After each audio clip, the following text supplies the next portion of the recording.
Je m'appelle Julie Pilon, je suis chorégraphe, enseignante. J'habite dans la Naudière depuis 10 ans. Ma passion pour la danse, ça vient de très jeune. J'ai toujours été très sportive. Puis j'étais dans un univers familial où le sport était important. Mais il y avait aussi une dimension artistique qui était présente. On allait voir plein d'expositions dans les musées. Puis la danse, en fait, est arrivée plutôt comme au secondaire, où est-ce que j'ai eu accès à une troupe de danse. Puis je me suis inscrite à ça en secondaire 3. Mon parcours, à partir du moment où j'ai été reçue à l'UQAM à l'audition, je me suis destinée un petit peu plus dans le champ de la chorégraphie. C'était ça qui m'allumait. Et après, j'ai lancé ma compagnie Choréas. Parallèlement à ça, j'ai travaillé à l'Université de Montréal. J'ai parti des ateliers de danse. C'est là que j'ai développé un intérêt pour travailler avec des grands groupes de non-danseurs. Et de ce groupe-là, Synapse, est sorti un projet que j'ai étalé sur 2 ans. Donc, une gang de non-danseurs qui étaient prêts à me suivre, un peu fous.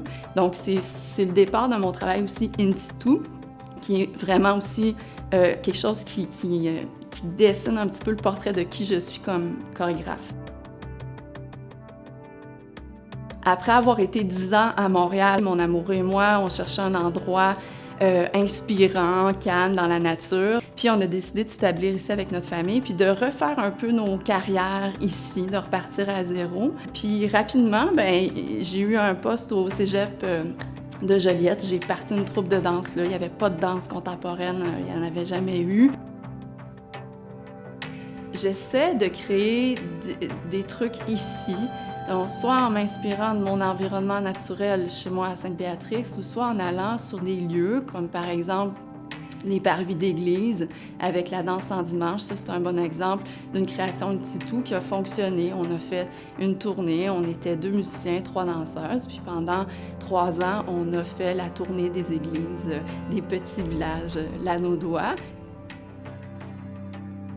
Ensuite, après la danse en dimanche, il y a une autre création qu'on a fait qui s'appelait les passerelles en mouvement. Donc, on est allé faire un parcours dansant sur la piste cyclable base de rock à Joliette. Le public nous suivait en vélo, puis il y avait 2 musiciens live qui étaient là, qui nous accompagnaient. Puis, Mélissande et moi, on dansait une courte pièce différente dans chacun des sites de ce parcours. De ce spectacle-là est découlé une adaptation, si on veut, que j'ai fait cet été à Repentigny dans le cadre du festival Danse au crépuscule. Et on a dansé dans le bassin du Centre d'art Diane Dufresne en compagnie de 11 danseuses. Ça a bien fonctionné. Pour moi, c'est quelque chose de marquant dans ma carrière parce que dès l'âge de 20 ans, j'avais postulé pour ce festival-là qui a lieu à Toronto et qui a maintenant lieu à Repentigny. Donc, c'était à 40 ans pour moi d'arriver là, de dire hey, « j'ai fait Dust Dance, j'ai fait ce festival-là ». C'était un grand accomplissement. Il y a 4 ans, j'ai fondé Empreinte Vague avec Pierre-Alexandre, mon partenaire de vie. Et le prochain projet qu'on veut faire ensemble, en fait, il y en a plusieurs. Il y a des ateliers scolaires, il y a des matchs d'impro, mais il y a un projet de création en duo que lui et moi, on veut tourner dans les petits villages et municipalités de la région. C'est sûr que, comme chorégraphe, je vis pas de mon métier avec la danse, mais j'ai trouvé ma voie par l'enseignement d'ateliers de danse, mais aussi l'enseignement de techniques comme le yoga, le pilates, puis de la mise en forme douce, du stretching et tout ça, que j'offre dans le studio ici au centre-ville de Joliette depuis 4 ans.